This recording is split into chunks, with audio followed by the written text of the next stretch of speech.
ating multifunction pliers. Opo, multifunction pliers dahil bukod po doon sa literal na pliers na ating ginagamit, meron na rin po siyang kasamang wire stripper. Ayan. O, di ba po? Ito po, ang haba po nito ay 9 inches. Opo, samantalang itong ating combination pliers, mas maiksi ng bahagya. So, siya po ay 8 inches lamang. Opo. So, ayan po. Ito, ganyan. Opo, ito. Subok na subok po ang tibay niyan at siguradong di ka po iiwan. Opo, ito po yung cutter niya. Opo, ayan. Napakatalas po ng kanyang talim.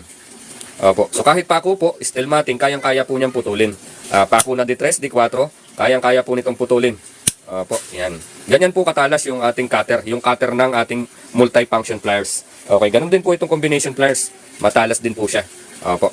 So, ito po, testing po natin. Ayan. O, napakadaling putulin. Opo. So, napaka-effortless kung ito po yung ating gagamitin.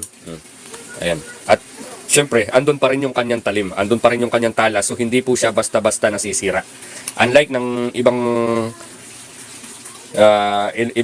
pliers na kapag ginamit natin sa mga pako or sa malalaking kable ay napupudpud po agad yung kanyang talim. So ito po, maraming beses na po nating nagamit at subok na po yung kanyang tibay. Opo, so ito po, medyo may kalawang na kung mapapansin niyo po. Normal po yan kasi yari po sa bakal yung ating yari po sa bakal. Ayan, 2 months old na po ito sa akin, magti-3 na, buhat ng aking bilhin. At still, andyan pa rin po yung kanyang tibay. So matalas na matalas pa rin po yung kanyang talim. So ganyan po kaganda yung ating multifunction pliers. Sa halagang